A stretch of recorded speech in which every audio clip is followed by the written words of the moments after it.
नमस्कार, ग्लोबल न्यूजमा स्वागत छ। म नारायण तिमल सेना। नमस्कार, म वसुधा केसी। सुरुमा हेडलाइन्स।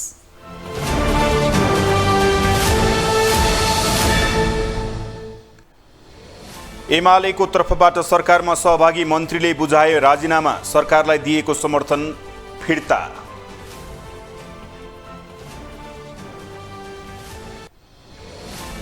सरकारलाई दिएको समर्थन कायमै राख्ने राष्ट्रिय स्वतन्त्र पार्टीको निर्णय, राष्ट्रपति निर्वाचनका लागि थप छलफल गरेर निष्कर्ष निकाल्ने। काठमाडौँको बसन्तपुर स्थित हनुमान ढोका दरबारमा 3 तले चिर ठड्याइयो, फागु अर्थात् होली पर्व सुरु।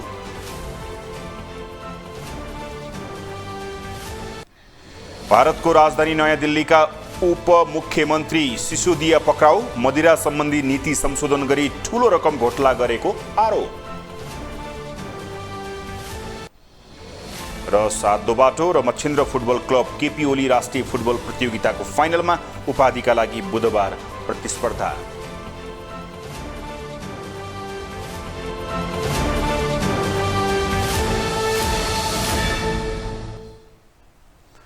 ग्लोबल न्यूज अब विस्तारमा।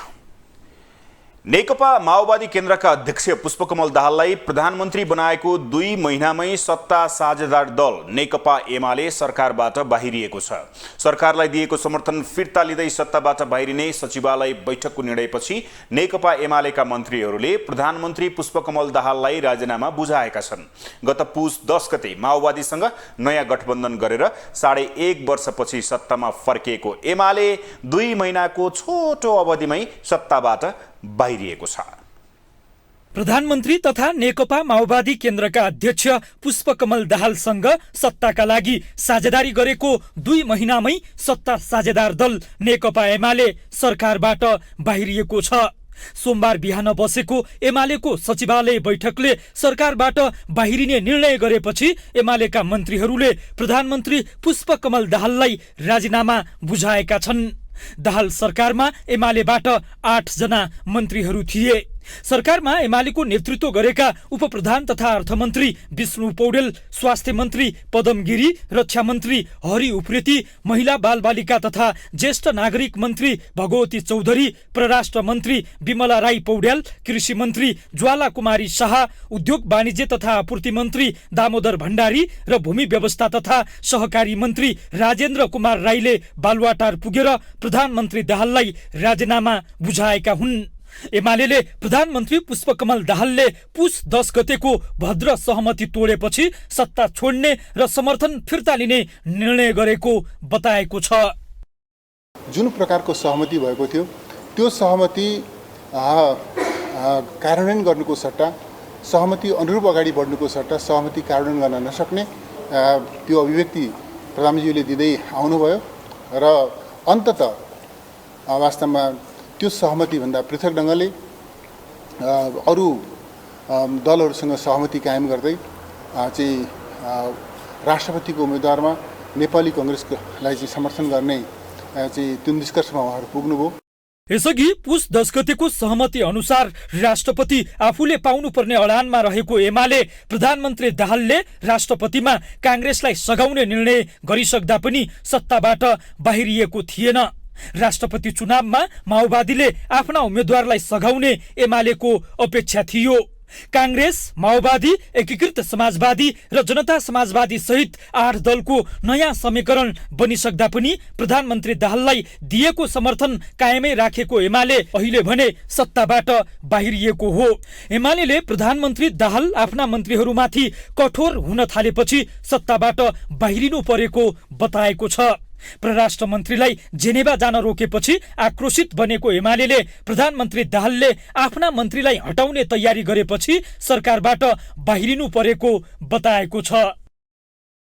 यहाँ चाहिँ सरकार छाड्ने या स्वेच्छाले सरकार नछाडेमा उहाँले या त सरकारबाट हटाउने वा चाहिँ बिना विभागीय मन्त्री बनाउने सम्मका अभिव्यक्तिहरू उहाँले गर्नु भइसकेपछि र सार्वजनिक रूपमा उहाँ चाहिँ नेकपा एमाले र नेकपा एमालेको सहभागिताका प्रति उहाँले सार्वजनिक रूपमा टिप्पणी गर्नु भइसकेपछि हामी यो सरकारमा रहिरहन उचित हुने देखेनौँ र यही विश्लेषणको साथमा आजको पार्टीको केन्द्रीय सचिवालयको बैठकले सरकारबाट अलग हुने र सरकारलाई दिएको समर्थन पनि फिर्ता लिने निर्णय गरेको बेहोरा म यहाँलाई अवगत गराउन चाहन्छु। संघीय सरकारलाई दिएको समर्थन फिर्ता लिँदै सरकारबाट बाहिरिएको एमाले प्रदेश सरकारका सन्दर्भमा भने निर्णय लिएको छैन। तर केन्द्रीय सरकारबाट बाहिरिएको एमाले अब प्रदेश सरकारबाट समेत सत्ताच्युत हुने निश्चित जस्तै छ।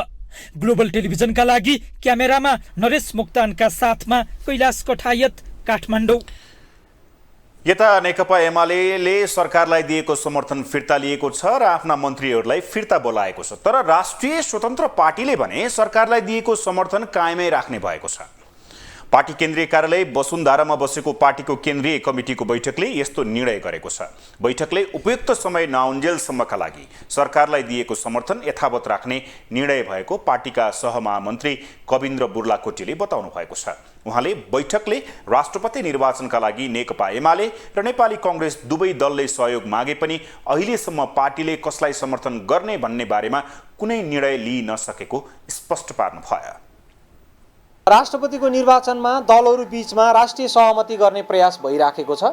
दुवै तर्फबाट राष्ट्रिय सहमति गर्ने प्रयास भइराखेको र उम्मेदवारले उम्मेदवारी फिर्ता गर्ने समय पनि बाँकी रहेको कारणले गर्दाखेरि हामीले त्यो विषयमा के गर्ने भन्ने निर्णय गरेका छैनौँ। पहिला यो क्रम सकियोस्, दलहरूले अथवा चाहिँ उम्मेदवारहरूले आफ्नो उम्मेदवारी फिर्ता लिने समय र राष्ट्रिय एकताको राष्ट्रिय सहमतिको जुन प्रयासको समय सकिसके पछाडि आवश्यकता अनुसार दलको बैठक बसेर निर्णय गर्ने सहमति भएको छ। हामीले यो सङ्केत देखेको कारणले नै योभन्दा अगाडिकै बैठकबाट हामी सरकारबाट बाहिरिने निर्णय गरेका हौँ। हाम्रो समर्थन कायम नै छ र नेपालको राजनीतिमा अर्को घटनाक्रम नभएसम्म यो चाहिँ उपयुक्त समयसम्म हाम्रो सरकारलाई दिएको समर्थन चाहिँ कायम रहन्छ। हामीले अहिले सरकारलाई दिएको समर्थन फिर्ता लिने सम्बन्धमा निर्णय गरेका छौँ। सहमहामन्त्री बुर्लाकोटीले बैठकमा पछिल्ला राजनीतिक घटनाक्रमबारे पार्टी सभापति रवि लामिछानेले ब्रिफिङ गर्नुभएको बताउनु भयो। यता संसदको सबैभन्दा ठूलो दल नेपाली कांग्रेसले राजनीतिक कोर्स करेक्सन गरेको छ। तत्कालीन समयमा 5 दलीय गठबन्धनको सरकार बन्ने स्थितिमा प्रचण्डलाई प्रधानमन्त्री स्वीकार गर्न नसक्दा सङ्घदेखि प्रदेशसम्म पछारिएको नेपाली कांग्रेस 2 महिना नपुग्दै 7 दलीय गठबन्धनलाई भङ्ग गरेर आफ्नो हातमा सत्ताको चाबी ल्याउन सफल भएको छ। 2 महिनामै प्रचण्ड कांग्रेसको कित्तामा कसरी उभिए त? पुस 10 अघि नै मुखमै आएको सत्ताको चाबी गुमाउँदाको पीडा भुलाउन कांग्रेसले प्रधानमन्त्री पुष्पकमल दाहाललाई पुस 26 मा विश्वासको मत दिएर गठबन्धनभित्र खेल्न सुरु गरेको थियो। प्रचण्डलाई विश्वासको मत दिएपछि कांग्रेस सभापति देउबा र प्रचण्ड बीच चिसिएको सम्बन्ध निकट बनेको थियो। प्रचण्डलाई कांग्रेसले विश्वासको मत दिएपछि संसद बैठकमै 7 दलीय गठबन्धनको शीर्ष दल एमाले सशंकित भएको थियो। संसद बैठकमै एमाले अध्यक्ष केपी शर्मा ओलीले कांग्रेसले विश्वासको मत दिएर ढोक्सा थापेको आरोप लगाएका थिए। अन्ततगत कांग्रेसले प्रचण्डलाई ढोक्सोमा पार्दै राजनीतिक कोर्स करेक्सन गर्न सफल भएपछि एमाले यति बेला नराम्ररी पछारिएको छ। सत्तारूढ 7 दलीय गठबन्धनभित्र राष्ट्रपतिका विषयमा विमति देखिएपछि यसअघि नै राजनीतिक कोर्स करेक्सन हुने आशंका गरिएको थियो। पुस 10 को भद्र सहमति अनुसार एमाले राष्ट्रपति, सभामुख र बाँकी 2 वर्ष प्रधानमन्त्री पाउने अडान एमालेको थियो। तर प्रचण्डले राष्ट्रपतिमा 7 दलीय गठबन्धनको धार परिवर्तन गरेर कांग्रेसको पक्षमा उभिएपछि गठबन्धन सङ्कटमा परेको हो। सत्ताको चाबी गुमाएको कांग्रेसले प्रचण्डलाई 5 वर्ष नै प्रधानमन्त्रीका रूपमा स्वीकार गरेपछि प्रचण्ड राष्ट्रपति निर्वाचनमा कांग्रेसको कित्तामा उभिएर नयाँ राजनीतिक कोर्स सुरु गरेका छन्। कांग्रेस नेताहरू समेत प्रचण्डलाई आगामी 5 वर्ष प्रधानमन्त्रीमा स्वीकार गरेर 2 महिनामै राजनीतिक कम्ब्याक गरेको दावी गरेका छन्। 25 गते पछि पनि प्रचण्डजी नै प्रधानमन्त्री रहिरहनुहुन्छ। प्रचण्डजी नै प्रधानमन्त्री रहिरहनुहुन्छ। त्यसो भएपछि अस्थिर कसले भन्ने? प्रचण्डजी नै प्रधानमन्त्री, निरन्तर प्रधानमन्त्री। अहिले भनिरहेको छैन, धेरै पहिलादेखि भनेको थिएँ र अहिले पनि भनिराखेको छु, निरन्तर प्रधानमन्त्री उहाँ नै हो। त्यस्तै पुस 10 मा सत्ताको चाबी गुमाउँदा चौतर्फी आलोचना खेपेका कांग्रेस सभापति शेरबहादुर देउबा पुनः सत्ताको चाबी पोल्टामा पार्न सफल भए। कांग्रेस नेताहरू समेत सभापति देउबा र प्रधानमन्त्री प्रचण्डको निरन्तर संवादले कोर्स करेक्सन महत्त्वपूर्ण भूमिका रहेको बताउँछन्। कांग्रेस नेता विमलेन्द्र निधि पुनः गणतन्त्रवादी शक्ति एक ठाउँमा उभिएर नयाँ राजनीतिक यात्रा तय हुने बताउँछन्। नेपाली काङ्ग्रेसले अहिलेको अवस्थालाई बुझेर कोर्स करेक्सन गरेको छ। म यसलाई नेपाली काङ्ग्रेसले कोर्स करेक्सनको अवस्थालाई रियलाइज गरेर यो कोर्स करेक्सन गर्यो र फेरि प्रचण्डजीसँग शेरबहादुर देउवा र नेपाली काङ्ग्रेसको निरन्तर सहकार र समझदारी भएपछि यो राष्ट्रपतिको चुनावको बेलासम्म आएर आज फेरि हामी त्यही जुन शान्ति प्रक्रियालाई पूर्णतामा अझ केही बाँकी छ यद्यपि, तर मूल निष्कर्षमा पुर्यायो जुन शक्तिहरूले र परिवर्तनलाई जुन शक्तिहरू मिलेर सम्भव बनायो, त्यो शक्तिहरूको बिचमा फेरि एउटा समझदारी भएको छ। त्यसो त जसरी हतार हतारमा पुस 10 को बालकोट भेलाले प्रचण्डलाई प्रधानमन्त्रीका रूपमा स्वीकार गरेको थियो, त्यसले समेत अहिलेको राजनीतिक कोर्स करेक्सन हुने अनुमान गरिएको थियो। त्यसका अलावा नेपाली राजनीतिमा अस्थिर पात्रका रूपमा कहलिएका प्रचण्ड आफू अनुकूल जुनसुकै बेला पनि राजनीतिक निर्णय लिने पात्र हुन्। जुन कुरा बुझेको एमाले फेरि प्रचण्डको चलाखीमा फस्यो र 2 महिना नपुग्दै सङ्घदेखि प्रदेशसम्मको सत्ताको चाबी काङ्ग्रेसको हातमा पुग्यो।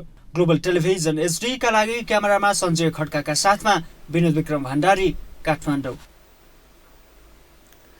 राजा ल्याउँछु भनेर झापाबाट उद्घोष गरेका मेडिकल व्यवसायी दुर्गा प्रसाईको अभियान अब बैकका ऋणीलाई मुक्ति दिन्छु भन्नेमा पुगेको छ। उनले बैक तथा लघुवित्तबाट ऋण लिएका ऋणीलाई चर्को ब्याज लिएको र कैयौंलाई जंगलको बास बस्नुपर्ने अवस्था सिर्जना गरेको भन्दै यस्ता वित्तीय संस्थाका प्रतिनिधिलाई कालो मोसो दल्ने अभियान चलाउन आरम्भ गरेका छन्। यसको लागि उनले कालो मोसो दस्ता समेत गठन गरेका छन्। पूर्व राजालाई मञ्चमा राखेर लघुवित्त र बैंकका प्रतिनिधिहरूलाई कालोमोसो दल्छु भन्ने उद्घोष गरेका मेडिकल व्यवसायी दुर्गा प्रसाईले यो अभियानको सुरुवात भने चितवनबाट गरेका छन्। पूर्वी नेपालको झापाबाट कालोमोसो अभियानको उद्घोष गरेर उनले चितवनमा युवाहरूको समूह नै खडा गरेका छन्। चितवनपछि काठमाडौँमा यस्तो दस्ता खडा गर्ने उनको सोच छ। पूर्वबाट मेची महाकाली अभियान भनेर सुरु गरेका प्रसाईको मुख्य उद्देश्य राज संस्था फिर्ता गर्ने थियो। तर राजा ल्याउँछु भन्दै उनले आफ्नो अभियानलाई भने बैंकमा ऋण लिएका सावा ब्याज तिर्न नसकेका ऋणीको पक्षमा उभ्याएका छन्। खासमा उनी के गर्न चाहन्छन्? राजा ल्याउने उनको ध्येय हो कि बैंकका ऋणीलाई उन्मुक्ति दिने? झापाको मञ्चमै लघुवित्तका प्रतिनिधि पैसा माग्न आए, च्याप्प समाएर कालोमोसो दल्नु भनेर भिडलाई उर्दी जारी गरेका प्रसाईले चितवनमा आफै उपस्थित भएर समूह नै खडा गरे र उनको समूहको नेतृत्व गरेका भरतपुर 12 का युवा व्यवसायी शम्भु थापाले पनि उनको बोली टपक्कै टिपेका छन्। सेतो टी सर्टमा कालोमोसो दस्ता भनेर लेखेर उभिएका थापाले कसैलाई पिटे कानुन लाग्ने, तर कालोमोसो दलले कानुन नलाग्ने जिकिर गरेका छन्। पुलिस लगाएर जुन हडप्ने चाहिँ काम कार्य भइरहेछ ठेकदारहरूलाई बैंकले पहिलो चाहिँ बैंकलाई नै दल्ने हो यो हाम्रो अभियान। र बिल्कुल बैंकलाई र सहकारीलाई र हाम्रो पहिलो कालोमोसो दल्ने अभियान त्यही हो। यो कालोमोसो दल्नको लागि गरिएको, कसैलाई देखाउनको लागि र कसैलाई तपाईँको चाहिँ यो सौन्दर्यताको लागि गरिएको कालोमोसो होइन। यो हामी कालोमोसो दल्छौँ। बैंकबाट ऋण लिएका ऋणीलाई अत्याधिक मात्रामा बैंकहरूले शोषण गरेको थापाको भनाइ छ।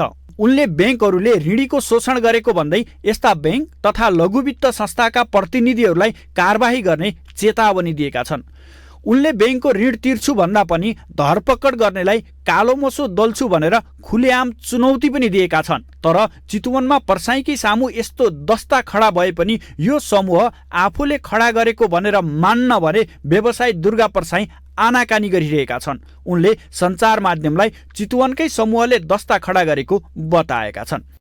होइन, कालोमोसो दस्ता भनेर अब यहाँ तपाईँको यहाँको टिमले बनाएको हो होइन। अब यो विषयमा नि तपाईँको यहाँको बनाउने साथीहरूलाई सोध्नुहोस्, मलाई सोध्दैन यो विषयमा।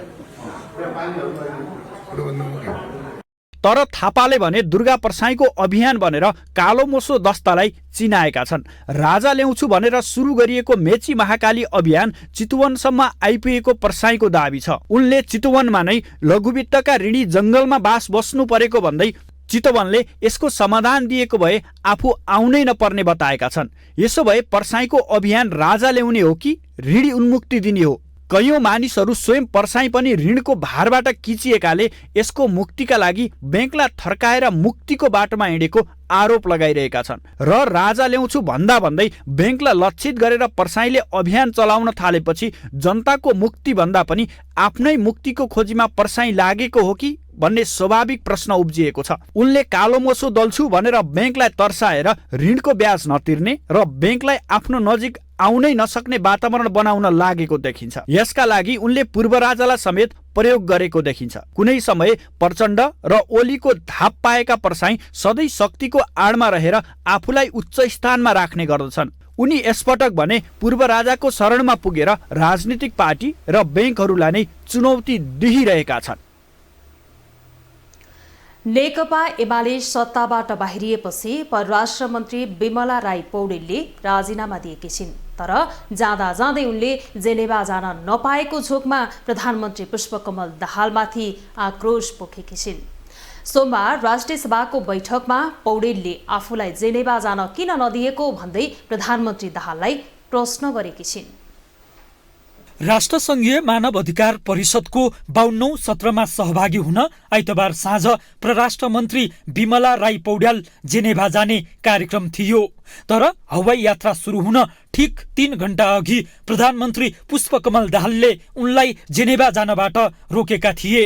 यही घटनाका कारण सोमबार सत्ता साझेदार दल नेकपा एमाले अपरझट सरकारबाट बाहिरिने निर्णय गरेको छ। पार्टीको निर्णयपछि पौड्यालले परराष्ट्र मन्त्रीबाट राजीनामा दिइसकेकी छिन्। तर राजीनामा दिनुअघि पौड्यालले प्रधानमन्त्री दाहालमाथि आक्रोश पोखेकी छिन्। राष्ट्रिय सभाको बैठकमा प्रचण्डमाथि आक्रोश पोख्दै पौड्यालले आफूलाई जेनेभा जान नदिनुको कारण माग गरेकी छिन्। राष्ट्रिय छवि र गरिमालाई बचाउँदै कसरी अन्तर्राष्ट्रिय प्रतिबद्धतामा हाम्रो ऐक्यबद्धता जनाउने भन्ने नै हाम्रो फोकस थियो। यसरी हामीले विभिन्न चरणको चाहिँ तयारीहरू गरिरहेका थियौँ।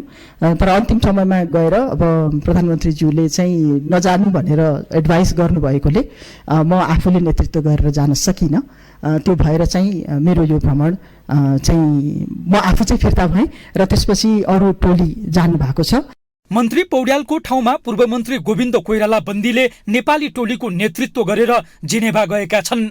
आफ्नो ठाउँमा पूर्व मन्त्री तथा सरकारका सल्लाहकारलाई जेनेभा पठाएपछि पौड्यालले यस्तो कार्यले राज्यको छविमा नै आँच आउने बताएकी छिन्। प्रधानमन्त्रीले नै नेतृत्व गर्नुपर्ने सभामा आफू परराष्ट्र मन्त्रीको हैसियतमा जाने तयारी भए पनि अन्तिममा सल्लाहकारका रूपमा लैजान लागिएका व्यक्तिको नेतृत्वमा टोली पठाउनु कतिको उचित हो भन्ने पौड्यालको प्रश्न छ। सुन्नमा आएसम्म चाहिँ जसलाई विज्ञ भनेर हामीले टोलीमा समाहित गरेको थियौँ उहाँले चाहिँ त्यो नेपालको टोलीको नेतृत्व गर्ने भन्ने खालको कुरा आएको छ। तर औपचारिक रूपमा यसको निर्णय भइसकेको मलाई थाहा छैन र सल्लाहकारमा नियुक्त गरेर अख्तियारी दिने हो कि भन्ने कुरा पनि हामीले सुनेका छौँ।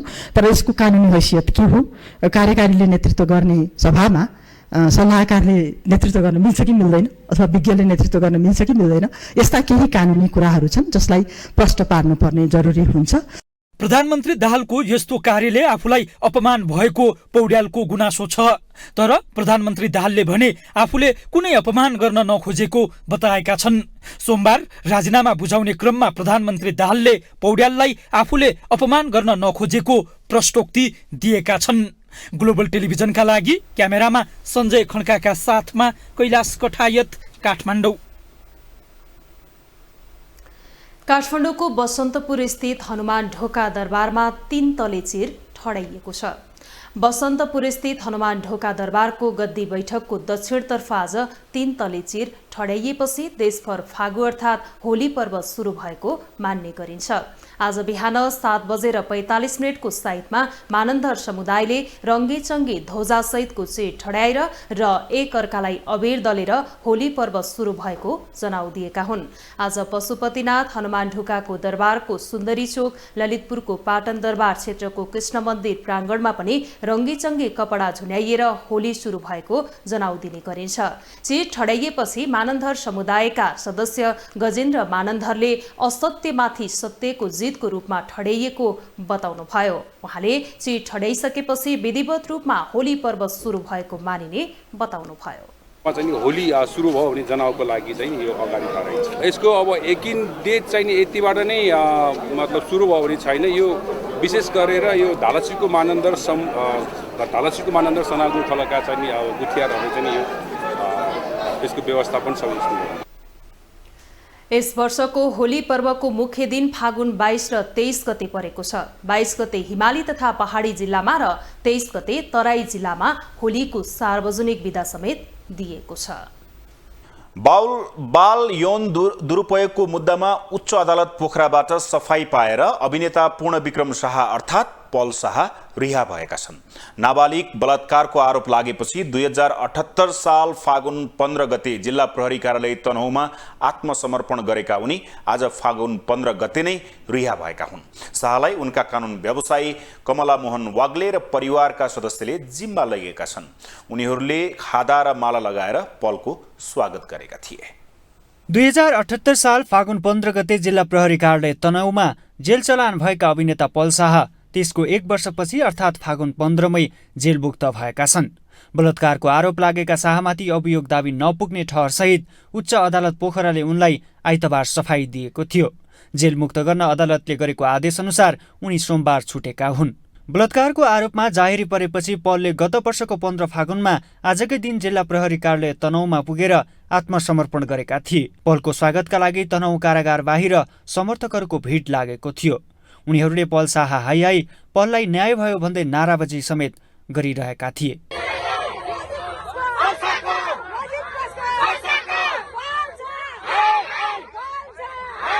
सफाई पाएपछि अभिनेता पल शाहले कष्टकर समयमा पनि आफूलाई साथ दिने सबैलाई धन्यवाद दिएका छन्। कारागारबाट रिहा हुँदै गर्दा सञ्चारकर्मीलाई संक्षिप्त प्रतिक्रिया दिँदै उनले अहिलेलाई यति मात्र भन्न चाहन्छु, सबैलाई धन्यवाद भनेका छन्। परिवारका सदस्यबाट घेरिएका उनी छोटो कपाल र कालो ज्याकेटमा प्रफुल्ल देखिएका थिए।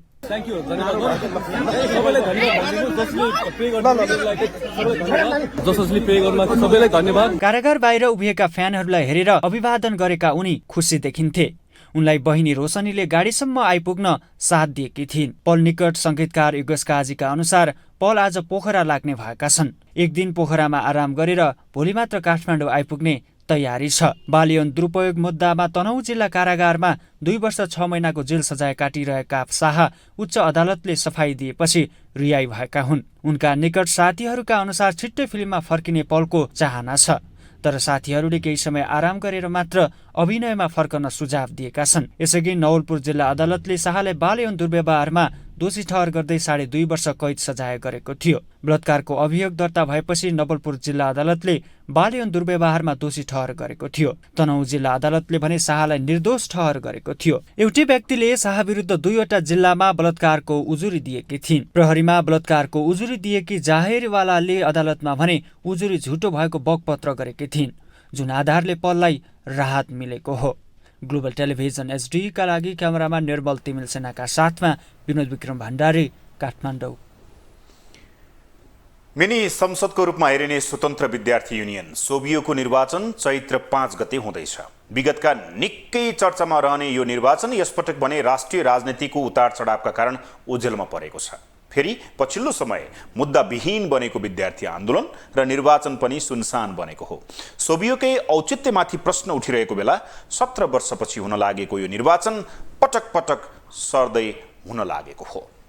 त्रिभुवन विश्वविद्यालयले आगामी चैत्र 5 गते देशभरमा सरकारी तथा सामुदायिक क्याम्पसमा सोभियो चुनाव गर्न लागेको हो। हरेक 2 वर्षमा गरिनुपर्ने सोभियो निर्वाचन 2065 साले त हुन सकेको छैन। मिनी पार्लियामेन्टको रूपमा हेरिने सोभियो चुनाव हुन नसक्दा विद्यार्थी र क्याम्पसमा व्यथिति बढेको र शैक्षिक बहसहरू समेत कमजोर बन्दै गएका छन्। तर 1 दशकदेखि निर्वाचनको मिति तोकिँदै भत्किँदै आइरहेको कारण तोकिएकै मितिमा चुनाव हुने हो वा होइन भन्ने शङ्का पैदा भएको थियो। हाल त्रिवीका 62 वटा आंशिक र सामुदायिक र प्राइभेट गरी 1040 वटा सम्बोधन प्राप्त क्याम्पसहरू रहेका छन्। प्राइभेट बाहेक अन्य सामुदायिक क्याम्पसहरूमा विद्यार्थी सङ्गठनको प्रत्यक्ष गतिविधि हुन्छ। 2065 पछि 2073 मा देशभरका 26 वटा क्याम्पसमा मात्र सोभियो निर्वाचन भएको थियो। तर त्यसपछि पनि पटक पटक मिति तोकिँदै तोडिँदै आएको छ। त्यसले एकातिर विद्यार्थी आन्दोलनलाई कमजोर बनाइरहेको छ भने अर्कोतिर विद्यार्थी राजनीतिकै लागि वर्षौंदेखि कलेज कुरेर बसेका विद्यार्थी नेताहरूको भविष्य नै अन्योलमा पारेको छ। स्वाभाविक छ, तपाईँलाई मैले भन्नुपर्छ, आज विद्यालय शिक्षाले चाहिँ विद्यालय उमेरसम्मका बालबालिकालाई नैतिकवान र साक्षर बनाउन सक्नुपर्छ। त्यो जगमा विद्यालयको पाठ्यक्रमहरू बनाउनुपर्छ भनेर हामीले भनिरहेका छौँ। विश्वविद्यालय शिक्षाहरू सिपयुक्त शिक्षा हुनुपर्छ, रोजगारमूलक शिक्षा हुनुपर्छ र हाम्रा टोल समाजमा हाम्रा युवाहरूलाई राख्न सक्ने चाहिँ योजना चाहिँ निर्माण गर्न सक्ने खालका शिक्षाका पाठ्यक्रमहरू विश्वविद्यालय तहमा हुनुपर्छ। विश्वविद्यालयहरू सिप र उद्यमसँग जोडिनुपर्छ भनेर आज हामीले भनिरहेका छौँ। त्यो खालका पाठ्यक्रम बनाउने कुराहरूमा हाम्रा आगामी दिनमा हामीले त्यो कुरामा चाहिँ हाम्रा मागहरू अगाडि छन् र त्यो जगमा हामीले विद्यार्थीसँग हाम्रा मत माग्छौँ। केन्द्रीय राजनीतिको चपेटामा सोभियु परेको देखिन्छ। कतिपय विद्यार्थी नेताहरूको गलत गतिविधिले गर्विलो इतिहास बोकेको सोभियुको कार्यशैलीमाथि प्रश्न चिन्ह खडा हुने गरेको छ। विद्यार्थीका सबै खाले क्षमता अभिवृद्धि गर्ने थलो सोभियु रहेको र शैक्षिक बेरोजगारी अन्त्य गर्न समेत सोभियुले भूमिका खेल्नुपर्ने चुनौती छ। विद्यार्थीको अबको बाटो पहिले चाहिँ सडक सङ्घर्ष नभई समाजका विकृति र विसङ्गतिलाई चिर्न हुनुपर्ने देखिन्छ। यसभन्दा बढी सङ्गठनले विद्यार्थीका मुद्दाहरू उजागर गर्न सक्नुपर्छ। ग्लोबल टेलिभिजनका लागि क्यामेरामा निर्मल तिमिलसेनाका साथमा सूर्य भट्टराई, काठमाडौँ। अब पालो ग्लोबल भोइसको।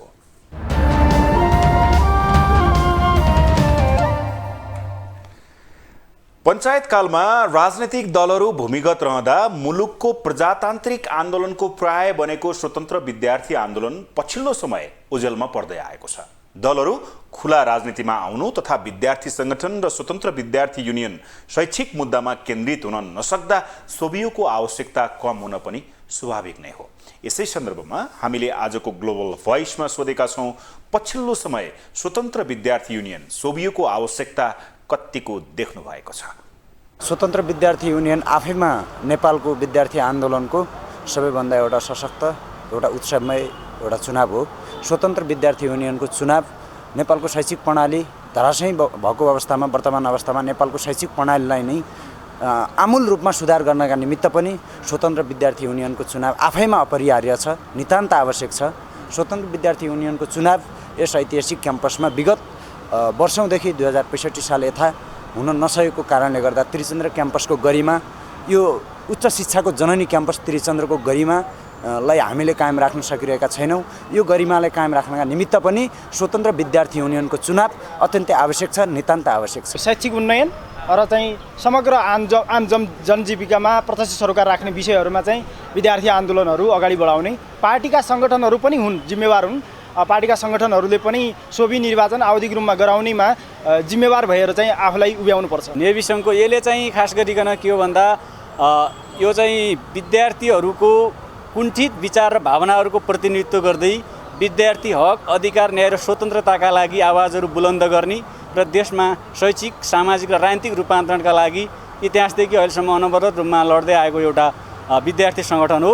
हिजो पनि लडिरहेको थियो, आज पनि लडिरहेका छौँ र भोलि पनि निरन्तर रूपमा विद्यार्थी न्याय, स्वतन्त्रता र शैक्षिक उन्नयनका लागि हामी निरन्तर लडिरहनेछौँ। सोभियुलाई कसरी यो हाम्रो शिक्षालाई कसरी रोजगारीसँग जोड्ने, शिक्षालाई कसरी विकाससँग जोड्ने, शिक्षालाई कसरी राजनीतिक मुद्दा बनाएर कसरी यो शिक्षा विकास गरेर शिक्षा मार्फत अन्य आवश्यक विकासहरू कसरी गर्ने भनेर लानको लागि पनि अहिलेको सोभि निर्वाचन तत्काल रूपमा आवश्यक रहेको छ। सोभियु भनेको विद्यार्थीको हक र अधिकारको लागि बोल्ने एउटा स्वतन्त्र विद्यार्थी युनियन हो हैन।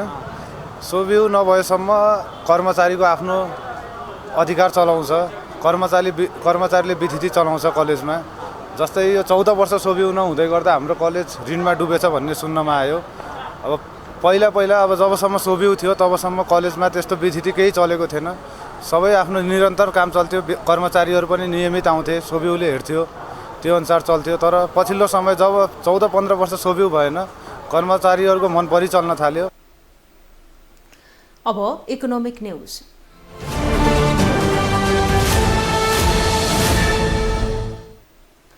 इन्टरमोडल यातायात विकास समितिका कार्यकारी निर्देशक आशिष गजुरेलले चोभार सुक्खा बन्दरगाह पूर्ण रूपमा सञ्चालनका लागि चाँडै फास्ट्याग बन्नुपर्ने बताउनु भएको छ। सोमबार आर्थिक पत्रकार समाजले आयोजना गरेको अन्तर्क्रिया कार्यक्रममा कार्यकारी निर्देशक गजुरेलले सुक्खा बन्दरगाह पूर्ण रूपमा सञ्चालनका लागि तत्काल फास्ट ट्र्याक बन्न आवश्यक रहेको बताउनुभयो।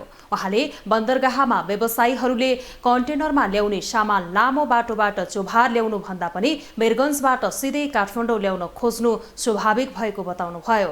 उहाँले चोभार सुक्खा बन्दरगाह भन्दा अगाडि सक्ने योजनामा का साथ अघि बढेको फास्ट ट्र्याक को काम अहिलेसम्म नसकिएकाले सञ्चालनमा समस्या देखिएको बताउनुभयो। यो फास्ट ट्र्याक बन्नु पर्यो क्या। हाम्रो अहिले मैले एउटा कम्पिटिङ पूर्वाधारको कुरा गरेँ, अब कम्प्लिमेन्टिङ पूर्वाधारको हामीले कुरा गर्नुपर्ने हुन्छ क्या। कुनै पूर्वाधार आइसोलेसनमा काम गर्न गाह्रो हुन्छ। जस्तै ड्राइपोर्टको कुरा भयो, यहाँ त मालसामान चाहिँ इम्पोर्ट एक्सपोर्ट हुने हो।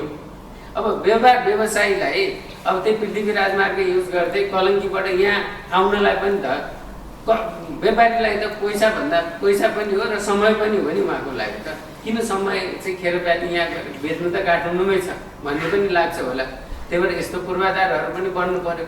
यो र त्यो त सँगसँगै प्लानिङ भएको कुरा हो। अझ त्यो अगाडि चाहिँ बन्ने प्रक्रियामा अगाडि बढाएको 2009 मा त फास्ट ट्र्याक बन्ने भनेर आरएफपी नै निस्केको स्थिति हो। आज त्यो बन्न सकेको छैन। निर्देशक गजुरेलले समितिको दायित्व बन्दरगाह सञ्चालन गर्ने मात्रै नभएर व्यापारलाई सहजीकरण गर्ने हिसाबले काम गरिरहेको बताउनुभयो। उहाँले व्यवसायीहरूले निर्यातका लागि पार्किङ लगायतका लागि बन्दरगाहमा आन्तरिक टर्मिनलमा खुल्ला गरिएको समेत बताउनुभयो।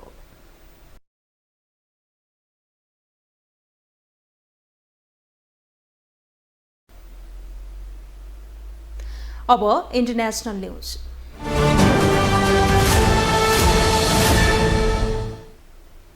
दिल्लीका उपमुख्यमन्त्री मनीष सिसोदियालाई मदिरा नीतिमा भएको कथित घोटालाका बारेमा छानबिन गर्न भारतको सेन्ट्रल ब्युरो अफ इन्भेस्टिगेसन CIVले गिरफ्तार गरेको छ। उनलाई गिरफ्तार गरेपछि दिल्लीको सत्तारूढ दल आम आदमी पार्टीले सिसोदियाको गिरफ्तारीलाई तानाशाही भन्दै आइतबार लोकतन्त्रका लागि कालो दिन भएको बताएको छ भने उता भाजपाले स्वाभाविक घटनाक्रमको रूपमा लिएको छ। दिल्लीका उपमुख्यमन्त्री मनीष सिसोदियालाई भारतको सेन्ट्रल ब्युरो अफ इन्भेस्टिगेसन CBIले गिरफ्तार गरेको छ। दिल्लीको मदिरा नीतिमा भएको कथित घोटालाका बारेमा CBIले छानबिन गरिरहेको थियो। आइतबार बिहान दिल्लीका उपमुख्यमन्त्री सिसोदियालाई CBIले सोधपुछका लागि बोलाएको थियो। CBIको कार्यालय पुग्नु अघि नै सिसोदियाले आफूलाई गिरफ्तार गर्न सक्ने आशंका व्यक्त गरेका थिए। दिल्लीको सत्तारूढ दल आम आदमी पार्टीले सिसोदियाको गिरफ्तारीलाई तानाशाही भनेको छ। उसले आइतबार लोकतन्त्रका लागि कालो दिन भएको पनि उल्लेख गरेको छ। यस्तै यता भारतीय जनता पार्टीले सिसोदिया पक्राउ पर्नु नै थिए भन्दै अर्को नम्बर मुख्यमन्त्री अरविन्द केजरीवालको भएको बताएको छ। बयानका लागि CBI अफिस जानुअघि सिसोदियाले घरमै आमाको आशीर्वाद लिएका थिए। त्यसपछि उनी आफ्ना समर्थकहरूको साथ CBI कार्यालय पुगेका थिए। मनीष सिसोदियाको गिरफ्तारीपछि CBIले विज्ञप्ति जारी गर्दै सिसोदियालाई दिल्लीको मदिरा नीतिको पालनामा भएको अनियमितताको अनुसन्धानका क्रममा पक्राउ गरिएको जनाएको छ। CBIले आफ्नो बयानमा सन् 2021-22 का लागि बनाइएको आबकारी नीतिमा गडबडीको मामिला दिल्लीका उपमुख्यमन्त्री मनीष सिसोदिया र 14 अन्य मानिसहरू विरुद्ध मुद्दा दर्ता गरिएको बताएको छ। CBIका अनुसार यस मामिलामा 25 डिसेम्बर 2022 मा मुम्बईको एक कम्पनीका CEO सहित 6 जना विरुद्ध मुद्दा दायर गरिएको थियो र यस विषयमा थप अनुसन्धान भइरहेको छ। CBIले आफ्नो बयानमा सिसोदियालाई 19 फेब्रुअरी 2023 को अनुसन्धानमा सामेल हुन सूचना दिएको बताएको छ। CBIले आफ्नो बयानमा मनीष सिसोदियाले आफ्नो व्यस्तताको कारण 1 हप्ताको समय लिएको बताएको छ। उनको मागलाई स्वीकार गर्दै अनुसन्धानमा सामेल हुन फेब्रुअरी 26 मा सूचना दिएको थियो। CBIले आइतबारको सोधपुछको क्रममा सिसोदियालाई सोधिएका प्रश्नको जवाफ उनले नदिएको बताएको छ। CBIका अनुसार अनुसन्धानका क्रममा उनको संलग्नता प्रमाणित भएको प्रमाण जुटाएको छ। सिसोदियाले अनुसन्धानमा सहयोग नगरेको भन्दै CBIले उनलाई पक्राउ गरेको बताएको छ। ग्लोबल टेलिभिजनको लागि एजेन्सीको सहयोगमा विशाल पुरीको रिपोर्ट। अब स्पोर्ट्स न्यूज।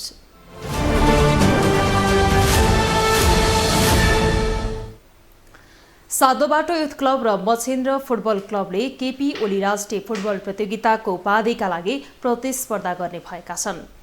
ललितपुर स्थित अखिल नेपाल फुटबल संघ एन्फा मुख्यालयको मैदानमा सम्पन्न पहिलो सेमिफाइनल खेलमा त्रिभुवन आर्मीलाई पेनाल्टी सुटआउटमा 6-5 गोल अन्तरले पराजित गर्दै साधोबाटो युथ क्लबले फाइनलमा स्थान बनाउँदा अर्को खेलमा मछिन्द्रले आयोजक केपी ओली फुटबल क्लबलाई 1-0 गोल अन्तरले पराजित गर्दै फाइनलमा प्रवेश गरेको हो। योसँगै यी दुई टोली बीच उपाधिका लागि प्रतिस्पर्धा निश्चित भएको हो। निकै प्रतिस्पर्धात्मक बनेको खेलमा मछिन्द्रले केपी ओली फुटबल क्लबलाई पराजित गर्ने क्रममा 19औं मिनेटमा विमल घरती मगरले गरेको गोल नै निर्णायक बनेको हो। विमलले गरेको उक्त अग्रता नै उपाधि नजिक पुग्न निर्णायक बनेको हो। विमल ह्यामस्ट्रिङको समस्या भोग्दै निर्धारित 90औं मिनेट अगावै मैदान बाहिरिएका थिए। यस्तै यसअघि भएको पहिलो सेमिफाइनल खेल निर्धारित समयमा आर्मी र साधोबाटोबाट कुनै गोल हुन नसकेपछि खेलको निर्णय पेनाल्टी सुटआउटमा भएको थियो।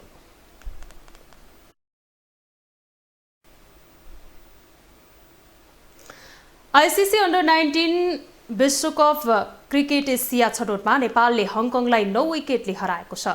हङकङले दिएको 121 रनको लक्ष्य नेपालले 22 ओभर 1 बलमा 1 विकेट गुमाएर भेटायो। नेपालका लागि आकाश त्रिपाठीले सर्वाधिक 64 रन बनाए। यस्तै उत्तम थापा मगरले 39 रन बनाउँदा अर्जुन कुमार 16 रनमा आउट भए। बलिङतर्फ हङकङका ड्यानियल मोर्गन माफले 1 विकेट लिए। त्यसअघि युएमा टस जितेर पहिले ब्याटिङ गरेको हङकङ 46 ओभर 3 बलमा 120 रन बनाउँदा अल आउट भएको थियो।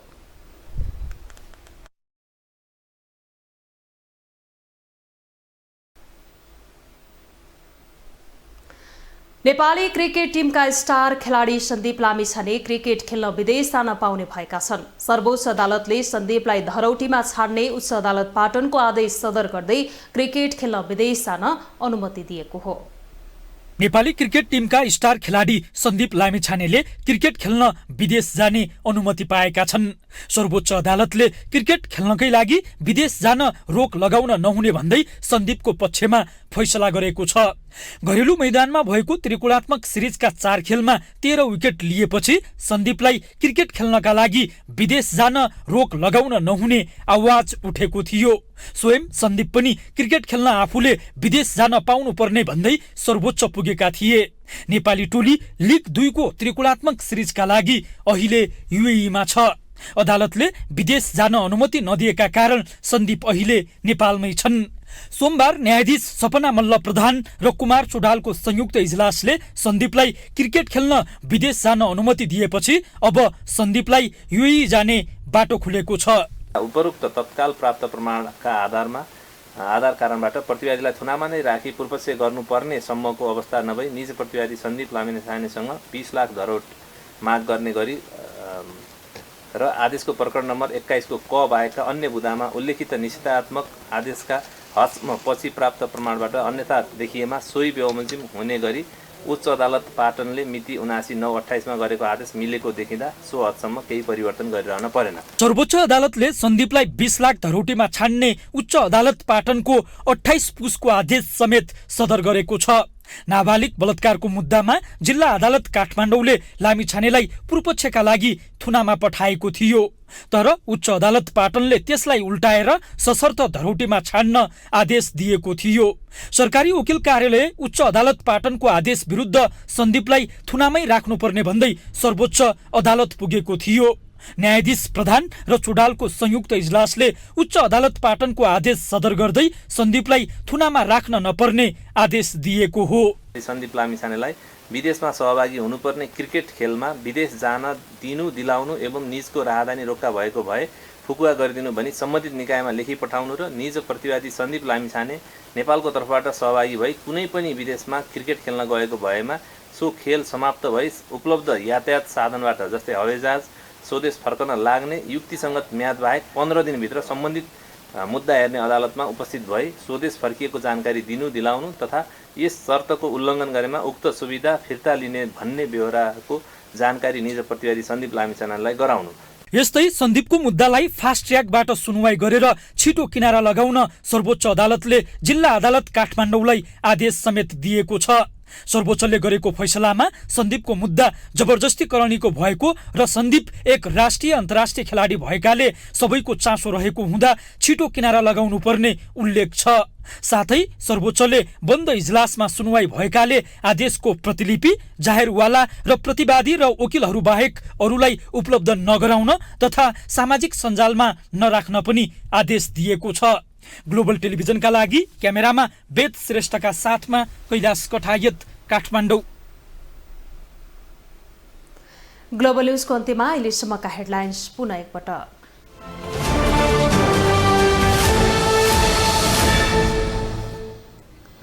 एमालेको तर्फबाट सरकारमा सहभागी मन्त्रीले बुझाए राजीनामा, सरकारलाई दिएको समर्थन पनि फिर्ता।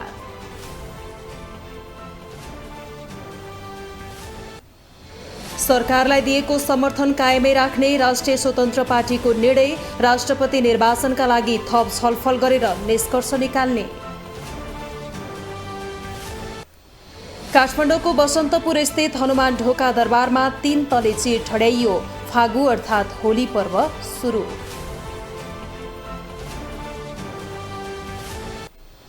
भारतको राजधानी नयाँ दिल्लीका उपमुख्यमन्त्री सिसोदिया पक्राउ, मदिरा सम्बन्धी नीति संशोधन गरी ठूलो रकम घोटाला गरेको आरोप। र सातो बाटो र मच्छिन्द्र फुटबल क्लब केपी ओली राष्ट्रिय फुटबल प्रतियोगिताको फाइनलमा उपाधिका लागि बुधबार प्रतिस्पर्धा।